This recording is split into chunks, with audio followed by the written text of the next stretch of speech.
What's up, guys? Welcome to the 50-50 Ball podcast with your hosts, Justin and Jeremy. Thank you guys so much for tuning in. We can't wait for you guys to see our first episode. We really hope you enjoy it.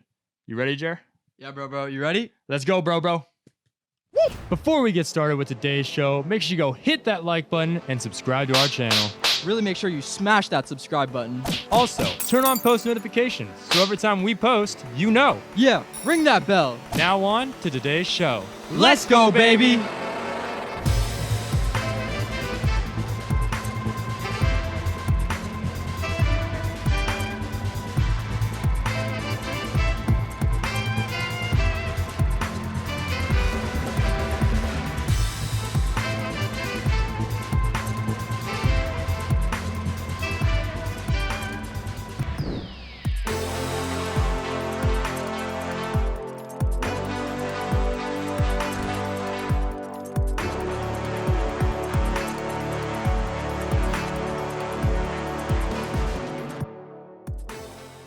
What's up, guys, and welcome to the first ever episode of the 50-50 Ball podcast. Thank you guys so much for tuning in.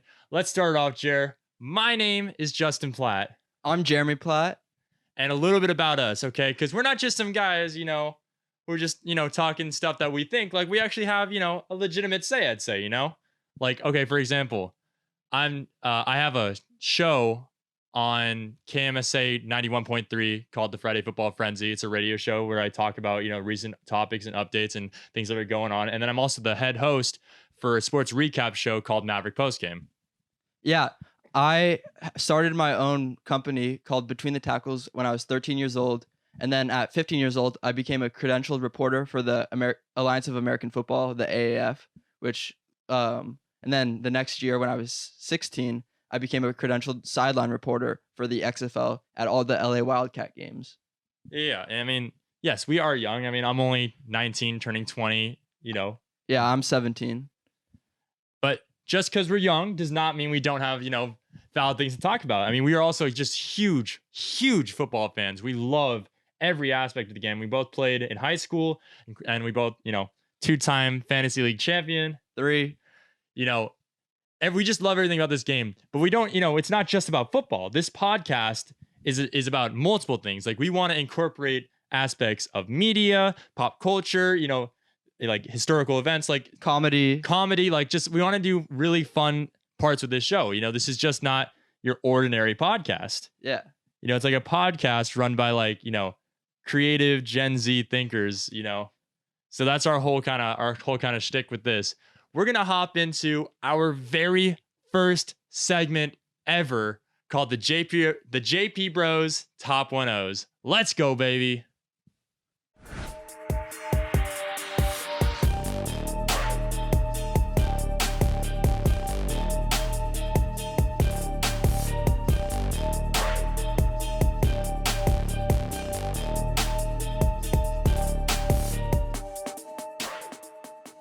Welcome to the JP Bros Top 1-0s. This is our ranking segment, top 10, top 3. As today we're going to do our top 10, but it's my 5 and Jeremy's 5. It's 1-0, top 1-0, top 10. Today we are doing our top 10 inspirations for this podcast.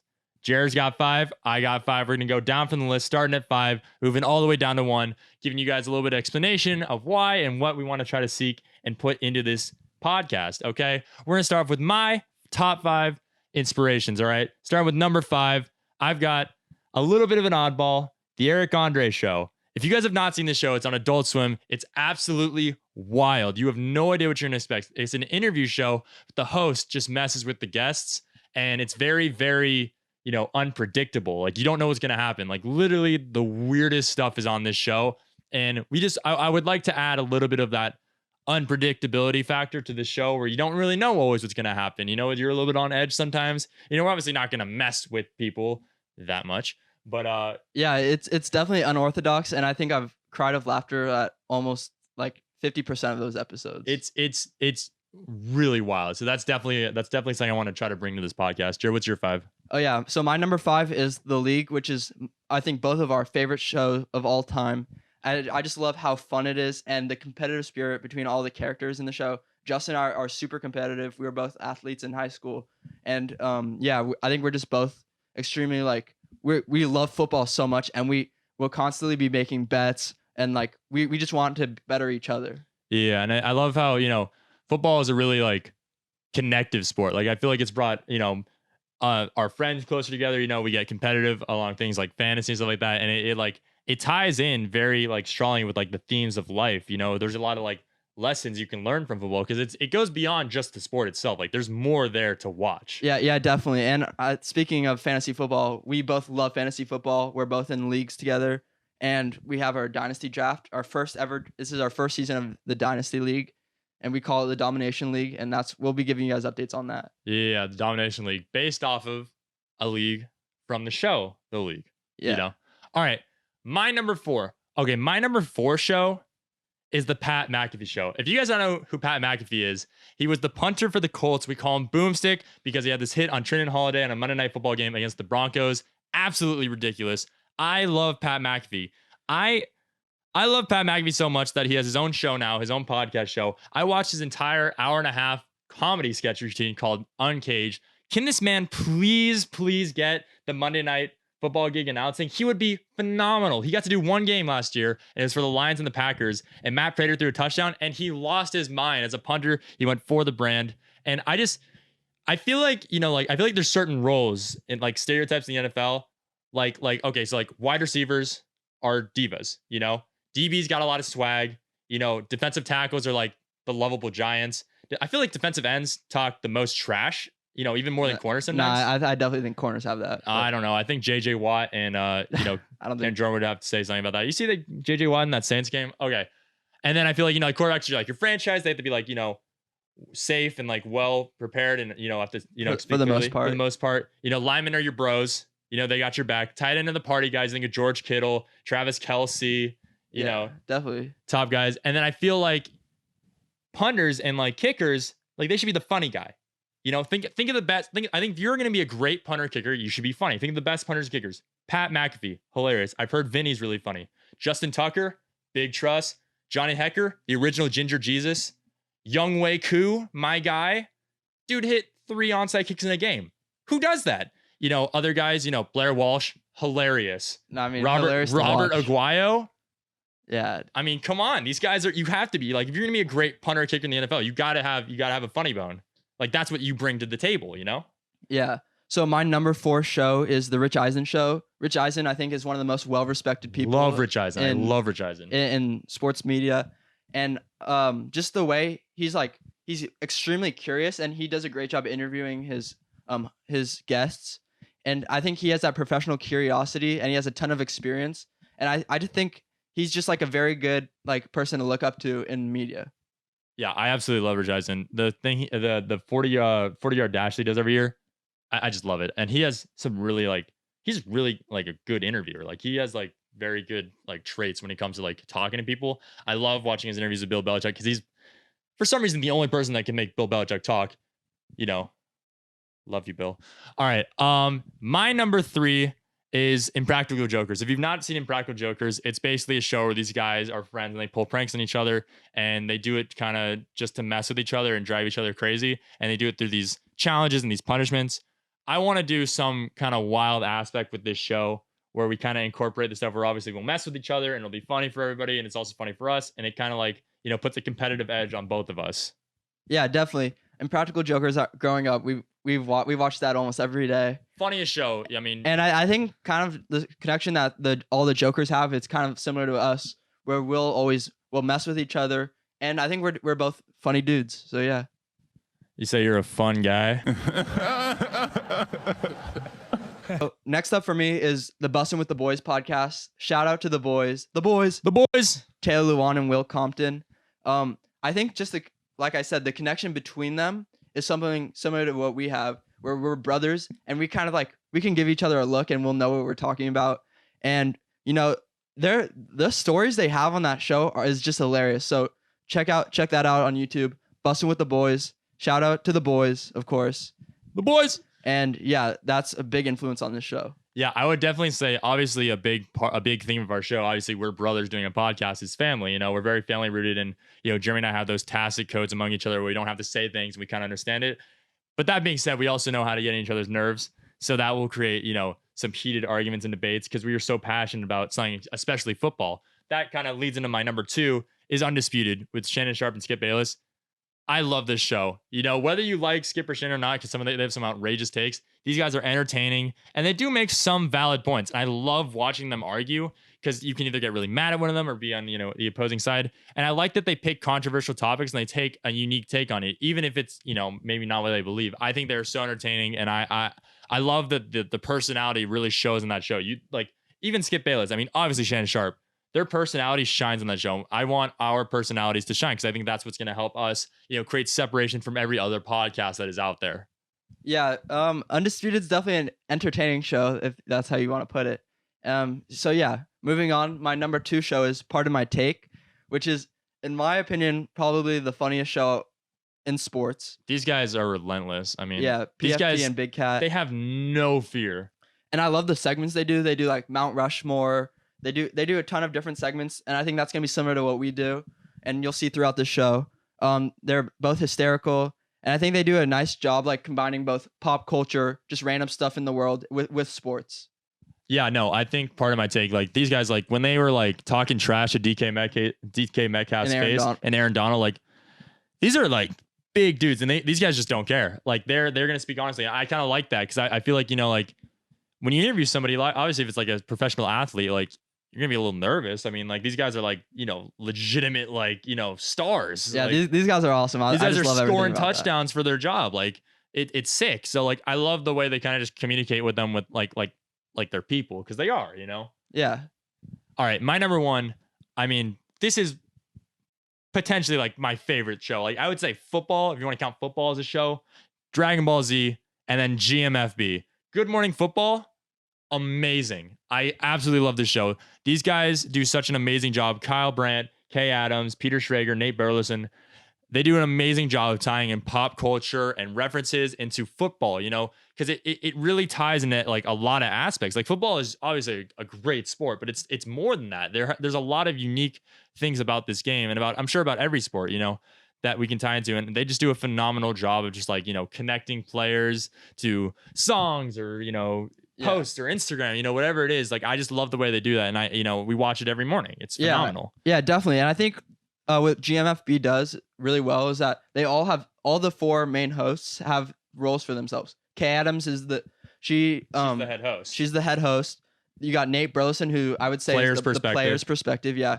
Kyle Brandt is hysterical, and he's also played in college. And then Peter Schrager is like the reporter. He's the news guy. Yeah. But at the same time, they can all do what each other do, and they also have a great connection. They're very multifaceted, and they're really good at what they do. But again, like you said, they can take over multiple roles, and they have a really good dynamic. I believe their dynamic is one of the best among sports because they among like TV like hosts, like they're very very fluid in what they talk about.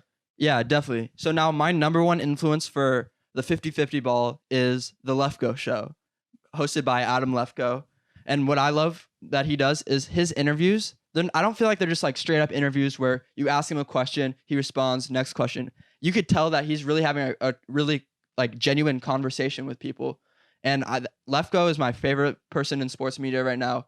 And I think is going to have a huge influence on the show. And then one other thing that I love. So I watch a lot of like live streams that he does. And he always preaches, the first one is not going to be the best. It's not going to be perfect. And I think, my segments, I might stutter a little bit. I might say the same word. But like the more you do, the more you put out there, the better you're going to get and the more opportunities you're going to have. I mean, it's trry. Like practice makes perfect, and we're dedicated to this because we love, honestly, at the end of the day, we're just having a conversation about football. We're just some sports fans, but like, we want to bring in other aspects. Like obviously the show is very, very football oriented and football based, but it's not just for football fans. If you don't understand the references, we want you guys to go out and look and like understand these, but we also want to, bring in other things from music and TV and, even other sports like basketball or stuff like that. Yeah, definitely. So those are my top five. Those are my top fives. This has been the JP Bros Top 1-0s. Let's move into our first ever video segment. This is our debate segment called The Coin Toss.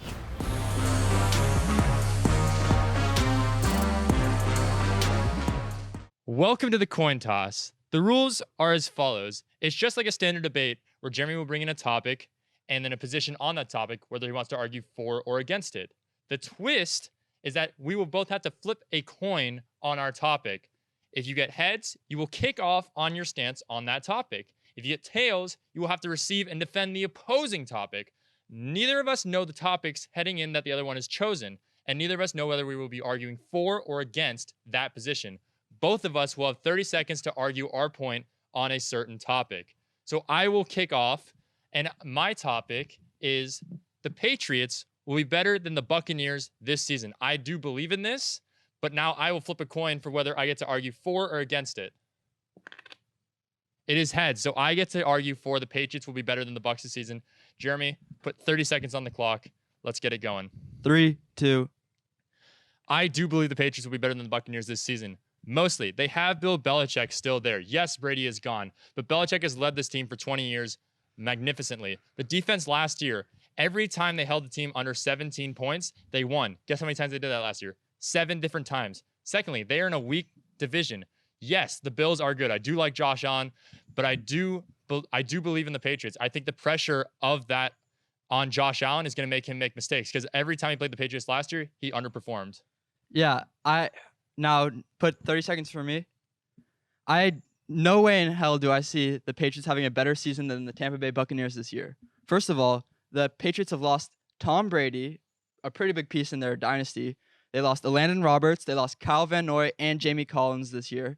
The Buccaneers have 2 of the best wide receivers in the NFL with Mike Evans and Chris Godwin. They drafted Tristan Wirfs, the offensive tackle from Iowa, to protect Tom Brady's blind side. And they have Bruce Arians as a head coach, who's also really freaking good. I think the Buccaneers are going to be much better than the Patriots this year.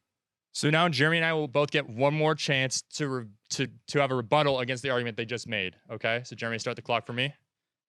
3, 2.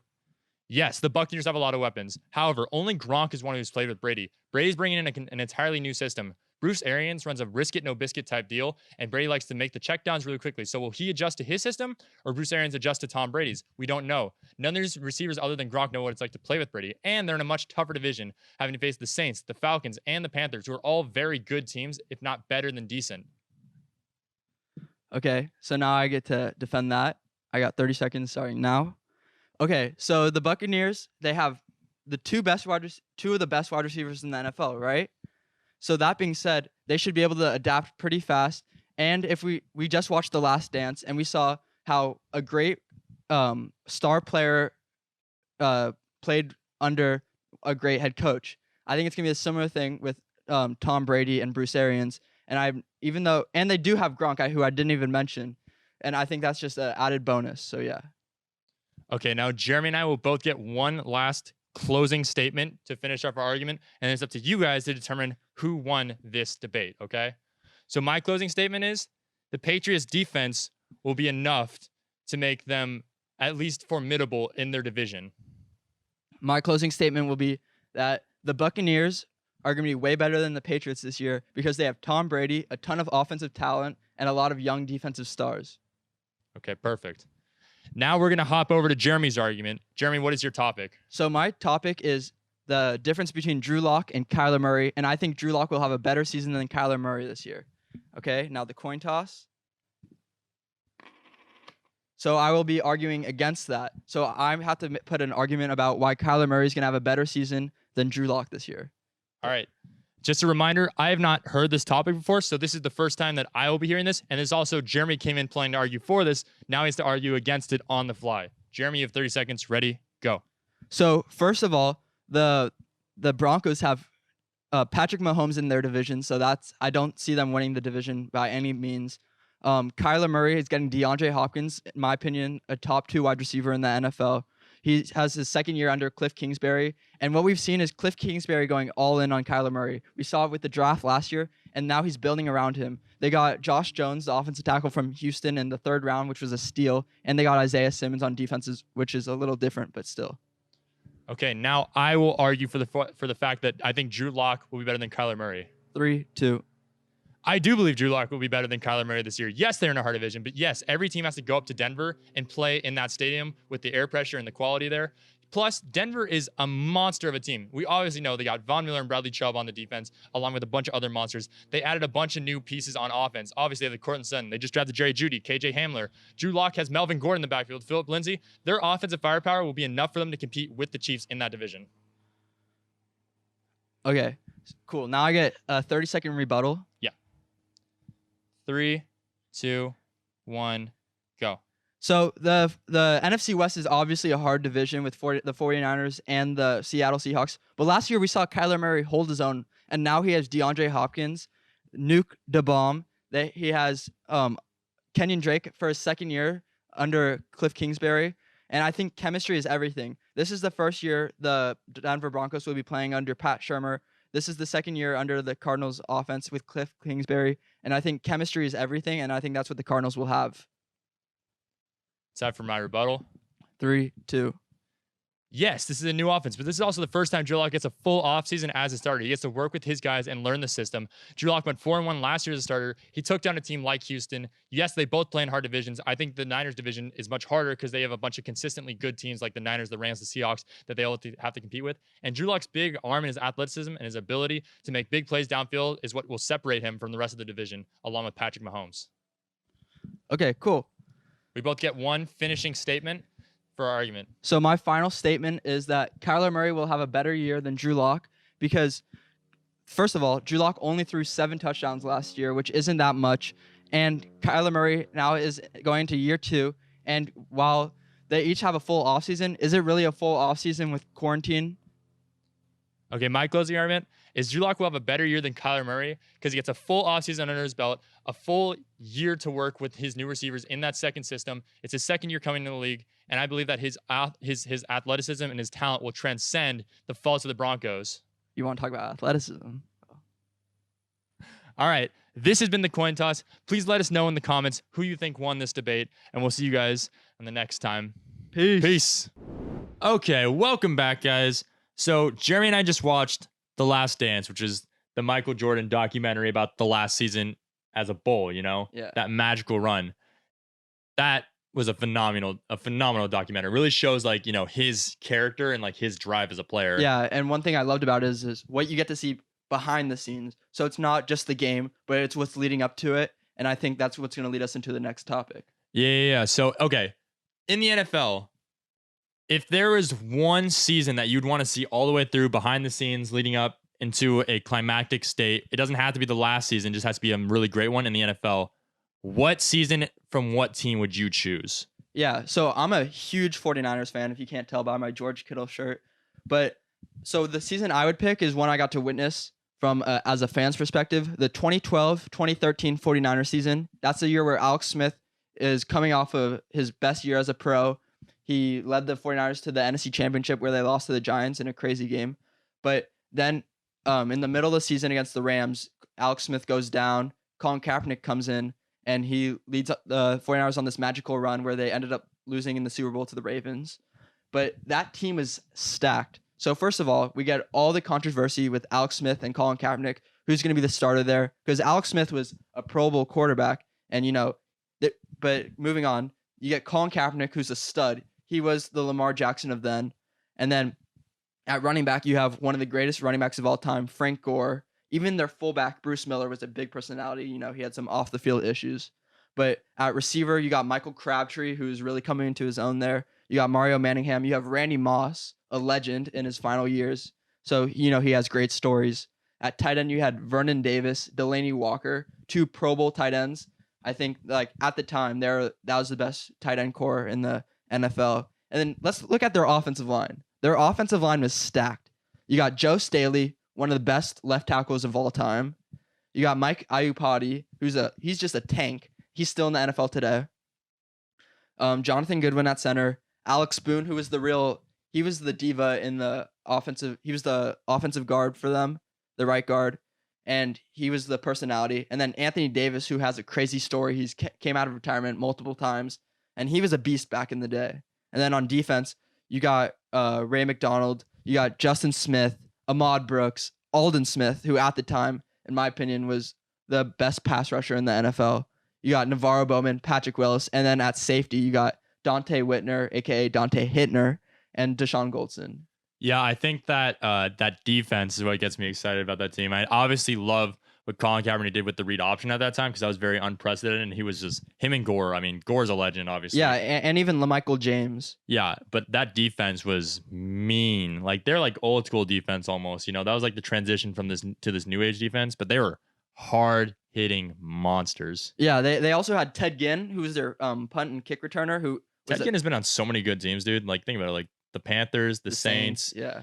You know, but Ted Ginn has a ton of stories. His dad is a legend. And so I think that whole roster has a ton of personalities, a ton of great stories, and just seeing that magical run. And I'm especially interested on that defensive line. You got Alden Smith and Justin Smith. I think Justin Smith is one of the most underrated defensive tackles to ever play. And then Alden Smith, oh my God. I remember Colin Kaepernick's first start. So that was after Alex Smith got hurt. And then the next game, so it was against the Bears on Monday Night Football. I think Alden Smith had 5.5 sacks.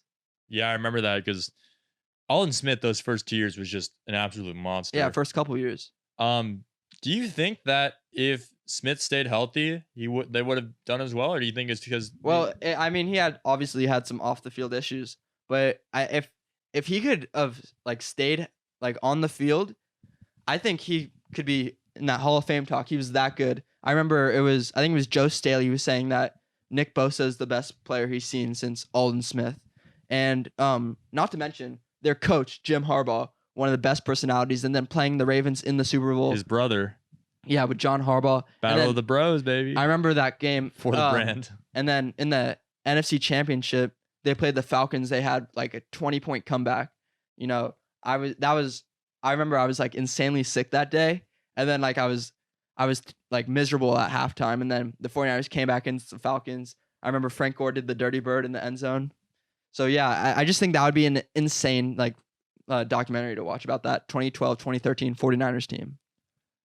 Yeah, absolutely. And speaking of coming back against the Falcons, yeah, the season I would really want to see is the 2015 Patriots. I mean, that season started off with all of Deflategate going down, and Brady's obviously suspended for the first 4 games. You see Jacoby Brissett, you see Jimmy Garoppolo, you know, your new quarterback. You see that's the start of both of them. There's obviously Gronk is hurt and out for the season that year. Brady comes back after not playing for 4 games, not being allowed in the facility for a month and a half, you know, not being through OTAs. Comes back against the Browns. I think there was like 3 or 4 touchdowns, 300 yards, you know, three to Marty B, I think. Like that season was insane. Like they had to go through so many, you know, ups and downs throughout the season. And then to you know, for it to, you know, accumulate in the Falcons Super Bowl where they were down, you know, 28 to 3. Yeah, 28-3 with like less than like, you know, like 7 minutes or something like that is wild, you know. And then like obviously they had the Edelman catch there, and this was the Super Bowl that put Brady over Joe Montana, you know, his 5th. I think there's just a lot of drama there, you know. Like I'm a Colts fan, but like that was insane because we, you know, we're friends with only Patriots fans pretty much. Yeah. And they're all like, "Man, I'm done. I'm about to leave." And I'm like, "Dude, I am telling you, stay. You're about to watch the greatest thing ever." And then, you know, lo and behold, you know, James White pops off, Brady pops off, Edelman pops off. Like that was like just like even like I'm not even a big fan of the Patriots, but like you got to respect that. Like that was nuts. Yeah, definitely. And even if Gronk wasn't playing in that game, he'll still be around the facility. He has that gigantic personality. Huge personality. And then we saw The Last Dance with Michael Jordan, who's arguably the greatest NBA player of all time. And then you got arguably, in my opinion, the greatest player quarterback in NFL history with Tom Brady. I just think that would be a ton of fun to watch. And I would want to see all the Bill Belichick moments. That's what I want to see. Behind the scenes, Bill Belichick, our boy Bill. Like, that's what I'm here for. Yeah, greatest coach, greatest quarterback. And then not to mention Julian Edelman, an amazing personality. Jules, I love Jules. Yeah, and there's a bunch of other guys on that team who are probably forgetting about. But, you know, I think that entire roster was amazing. Oh, dude, I love the trio of wide receivers, you know, Edelman, Amendola, Hogan. Like those are my guys. Like, yeah, and then their defense was also stacked, not to mention. But, yeah, and you know, Hightower's on that team. You know, I like that Patrick was Chung, Duron Harmon. They got a ton of guys. The McCourty, Jason McCourty. So yeah. You know, that would be the season I'd really want to see. Okay, speaking of Bill, we are huge Bill Belichick fans. We love everything about Bill. As you see behind us, we've got this lovely photo. Bill Belichick, I think age 23. Bill Belichick, man. I'm telling you. All right, let's chill with that. Okay, so what we have behind us is the Wall of Legends. And so every week we're going to add a new photo of a legendary moment or just a legendary photo like we have here with Bill Belichick. And we're just going to see this legendary wall progress through every show we do.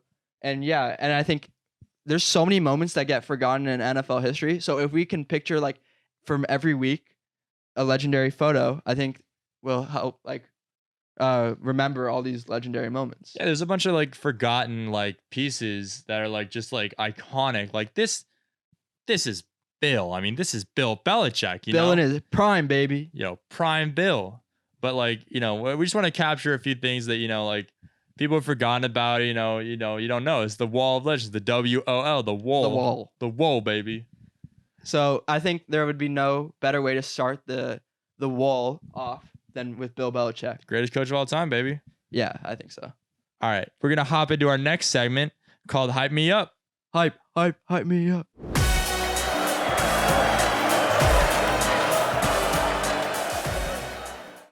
All right. So the very first Hype Me Up is going to be about Trey Lance, the quarterback from North Dakota State.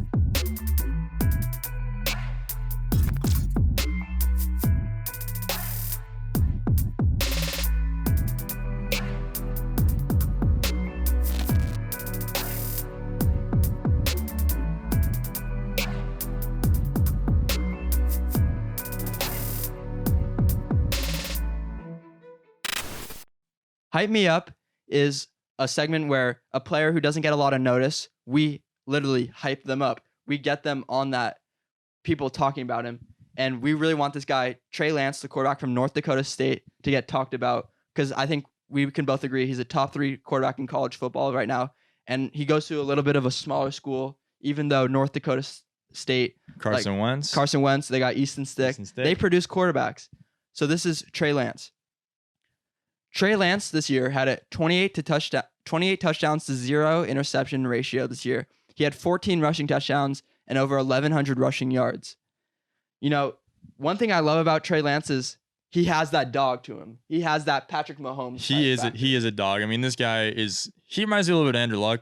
He's a big body guy and he takes some hits, but like he pops right back up and he is fired up. Yeah. So he has that swagger to him. I think he has a cannon for an arm. It reminds me a little bit of Josh Allen, and he also gets the ball out super fast on those design plays, and he has that quick release similar to Carson Wentz from North Dakota State. He's also extremely accurate. Reminds me a little bit of Drew Brees there, and then his footwork is incredible. Reminds me a little bit of Aaron Rodgers, and then his potential. I think it's safe to say he has a potential similar to this year's first overall pick, Joe Burrow, and then his ability to run the ball. It reminds me of what Cam Newton was in his prime that year. He took the Panthers to the Super Bowl against the Broncos. Yeah, because Cam was running through people. So what I'm saying, this is my bold prediction right now. Trey Lance next year will be the first overall pick in the NFL draft 2021 over a guy like Trevor Lawrence, Justin Fields. If you want to throw Jamar Chase, Micah Parsons from Penn State. Trey Lance is my number 1 quarterback. And I think he's going to be a beast in the NFL. Yeah, definitely love Trey Lance right now. I mean, we were just like talking about it because like this next year's quarterback draft is going to be ridiculous. I mean, Trevor Lawrence is like the next Andrew Luck, pretty much. Apparently, yeah. Yeah, and then I love Justin Fields. Justin Fields is awesome. Great name too. Great name. So what I'm saying is Trey Lance will be the best quarterback in next year's draft. He'll be the first overall pick. He's going to be a Pro Bowler. And I think he'll end up being a legend in the NFL if he can stay healthy. You heard it here first. That's a bold prediction right there, bud. You're throwing things out in the first episode. Trey Lance, that's my guy. All right, baby, Trey Lance, let's go. All right, we're gonna throw it into our next segment, Poetry in Motion, baby. Let's go.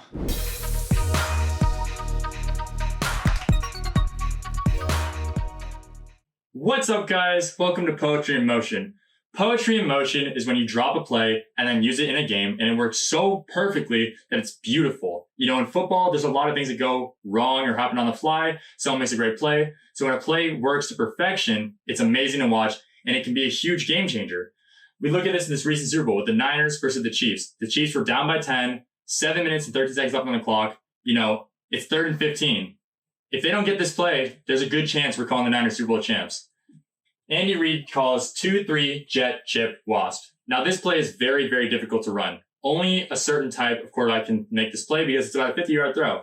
And it's very difficult. So it's a good thing you have Patrick Mahomes on your team and a speed receiver like Tyreek Hill. Tyreek Hill is the slot on this play, and he is the target receiver, okay? So what we've got is the defense is in a cover 3, okay? There's different types of cover 3, but they're in a combo route between man and zone.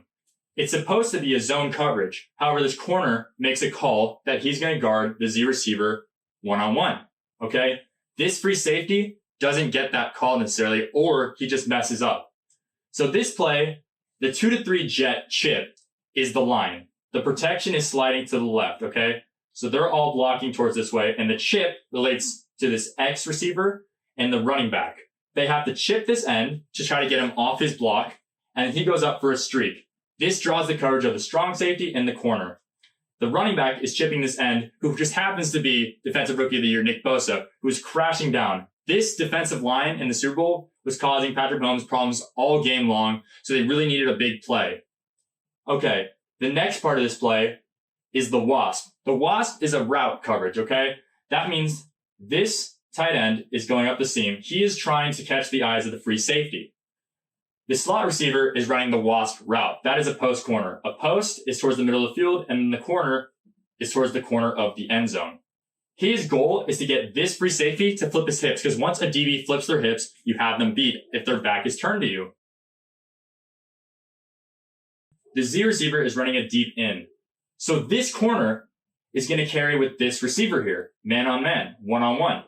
This free safety's job should be to carry over to the zone here to catch Tyreek Hill. However, he did not realize that this corner was going to guard him one-on-one. So he drifted to the zone over here.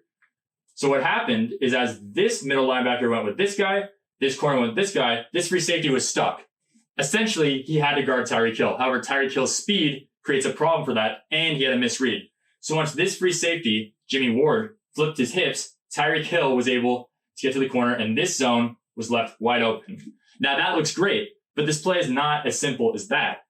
There also has to be a great throw by the quarterback. It's a good thing you got the former MVP as your quarterback, because as this line crashes down and Bosa comes from inside, Buckner comes from here, forcing him to take back, it's a 7-step drop, okay? It's a 50-yard throw. Patrick Mahomes not only takes a 7-step drop, he has 2 shuffles and then throws it essentially without even setting his feet for a 50-yard gain to this wide open space. Now, 3rd and 15, less than 7 minutes left in the game. They complete this pass. They go on to win the Super Bowl. If they don't complete this pass, it's 4th down. Who knows if they go for it? Who knows if they get it? With the Niners run game this year, it could have been over. So when a play is executed perfectly, it can be the game changer. And it ended up being the Super Bowl winner. Congratulations to the Chiefs. And this has been Poetry in Motion. Chiefs need some Mahomes magic.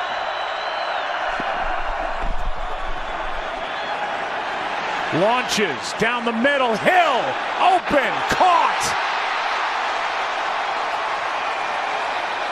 And they get it. Kansas City, the big play. I hope you guys liked that segment.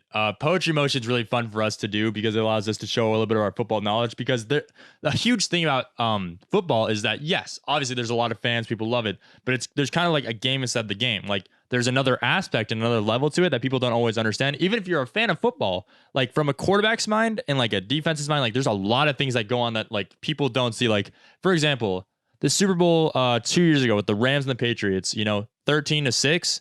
A lot of people were kind of like, oh, it's not a great Super Bowl. But like when you look at it, there was a lot of like crucial plays in that game. It was a close game, a defensive game, and if you look at it from like a quarterback's aspect, like, man, it was a gritty game. There was some great reads and some great stick routes. I mean, Edelman was lighting them on fire that game, and he won Super Bowl MVP that game because of the way he understands the zone coverages and stuff like that. And so when you see that and you can like read the defense with the quarterback, it creates another level to it. Yeah, one thing I love is that I think both of us can talk a lot of football. We can talk about the coaching aspect. We've been around coaches for the longest time. And even though we haven't played and we understand that, we have an idea of the game from a coach's side, from a fan's side. We played in high school, I mean, if you want to count that. And then obviously as a broadcaster's side. So I think, I love poetry in motion.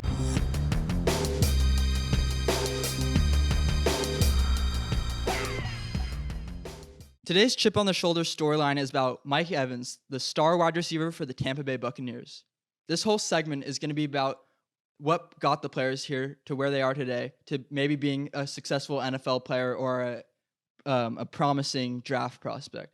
It's the fire inside of them, where they came from, what they had to go through to get to where they are today. And when players go through controversy, they become so much better. If we look at the greats, Tom Brady, LeBron James, Michael Jordan, all those players had to go through something hard, something difficult to get to where they are today. Controversy gives you an extra fire. They give you hunger. They give you this ruthlessness, work ethic, and that's what helps you get to where you are today. So we're going to go to Mike Evans, the wide receiver for the Tampa Bay Buccaneers.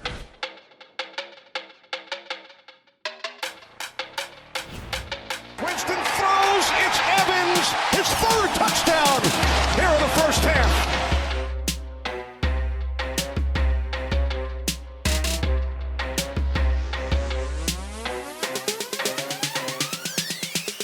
Looking for Evans. He makes the catch.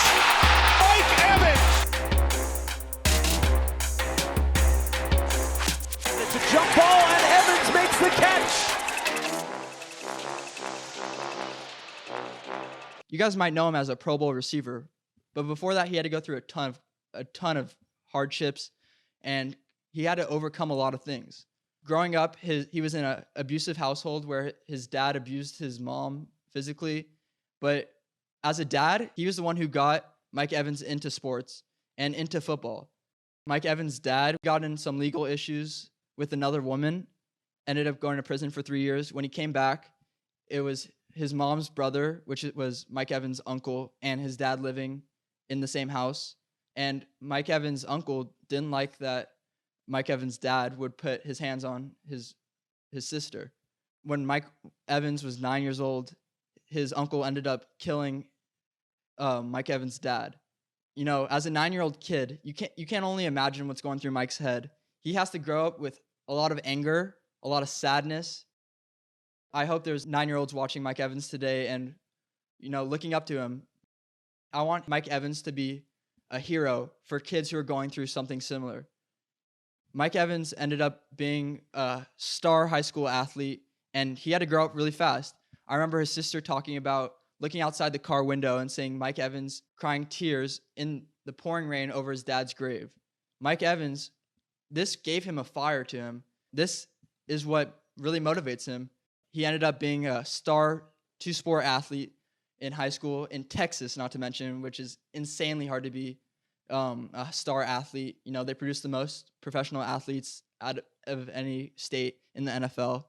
And he ended up committing to Texas A&M, where he played with Johnny Manziel, who was, he was a godlike figure, especially in college football. Mike Evans ended up being a top 10 draft pick in one of the best wide receiver drafts in NFL history. He came out the same year as Odell Beckham, Jarvis Landry, Sammy Watkins, and a ton of other guys. And he was a top 10 draft pick. Now he has a daughter, and what he's doing for his daughter is he doesn't want his daughter having to go through what he did. So he's going to work so much harder, and that's a reason why he hasn't had less than 1,000 yards in any season since he came into the league. And that's a reason why he has over 40 touchdowns since he's been in the NFL. And that's a reason why he's a top 5 wide receiver in the past 3-5 years. And he's going to be a top 5 receiver this year. Now he has Tom Brady throwing into him. He has Chris Godwin on the other side. He has Bruce Arians as a head coach. You know, Mike Evans is one of the best players in the NFL, and he has an amazing story. And, you know, if you're a 10-year-old kid watching Mike Evans, you have someone to look up to. He's paved the way. He's shown that no matter what you go through, you can get to where you eventually want to be if you just work hard, if you don't make excuses, and no matter how hard of a time you're going through, you know, there's always a way. And I know it might be hard, but Mike Evans has shown why he's one of the best receivers in sports, and that's because of what he had to go through. Chip on the shoulder is going to be one of our favorite segments. It allows us to talk about players you may or may not know and talk about their stories, because a lot of the fire that they have to go through that help develop the player they are, as well as the person they are, comes from like their history, you know, what they've been through. So I really love the first one that we start with Mike Evans, a player that a lot of people know. Yeah, I think their background is really interesting. A lot of these players, you don't even know what they've had to go through. They've gone through a ton of adversity, and now we see why Mike Evans is such a good receiver, why he's so determined. What made him. And then speaking about that, you know, Mike Evans really represents what our show is, the 50-50 ball. I think he is the best receiver in the NFL when it comes to the 50-50 ball. You know, he's 6'5", and I think he can outjump any DB in the NFL. Yeah, and for those of you who don't know what the 50-50 ball actually is, in football, when a quarterback does the 50-50 ball, it's usually a one-on-one matchup, usually between a wide receiver and a cornerback or a safety.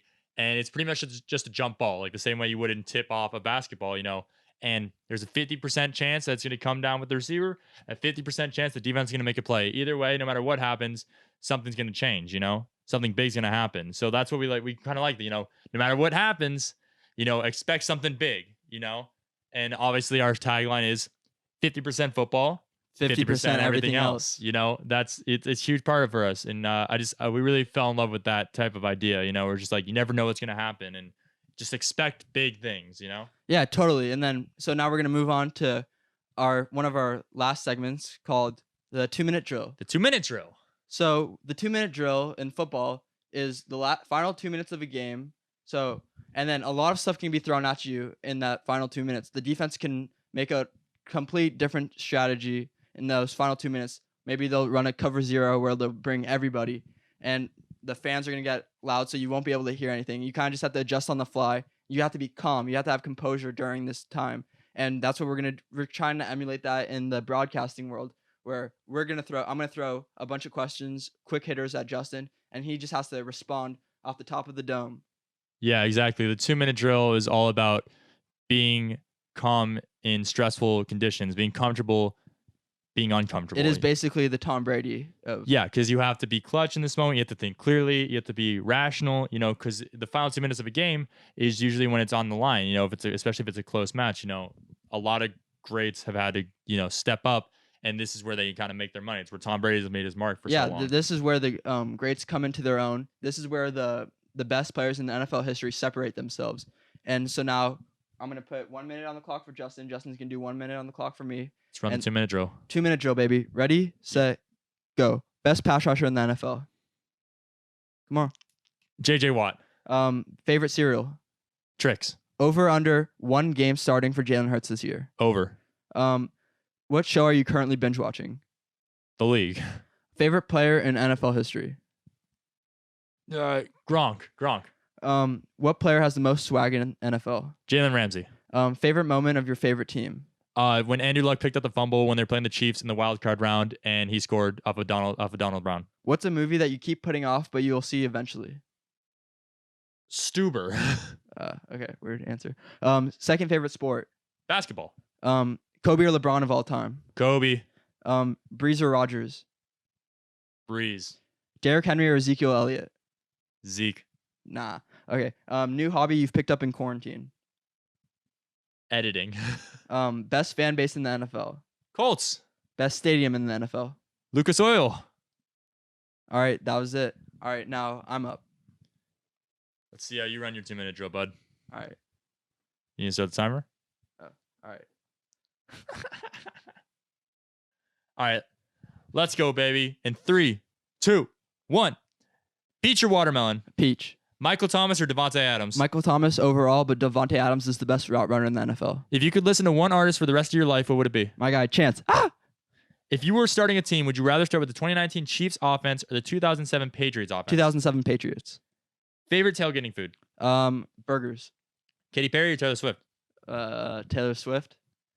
Jalen Ramsey in his prime or Aqib Talib in his prime? Give me Jalen Ramsey. Will the Niners be back in the Super Bowl this year? No doubt. What's the position that gets the least amount of recognition? Offensive guard. Shout out to Quentin Nelson. Big Q. Big Q, baby. What position would you want to hang out with? Offensive tackle. Taylor Lewan. What's the best podcast of all time?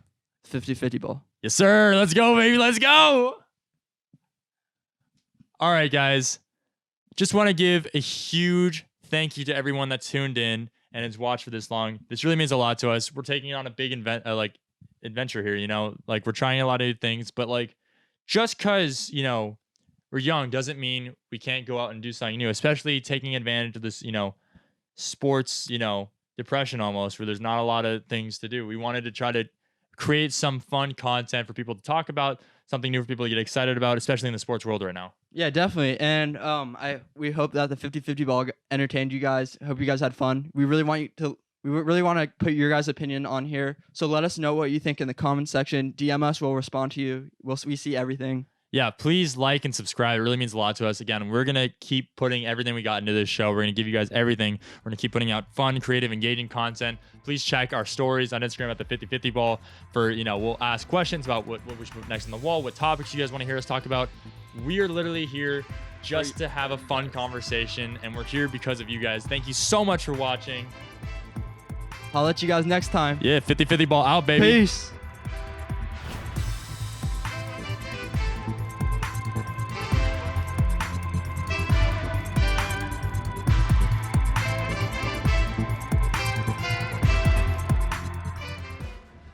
Boom! Way to go! You did it. You made it to the end of the video. Thank you so much for watching. If you like what you saw, please like and subscribe.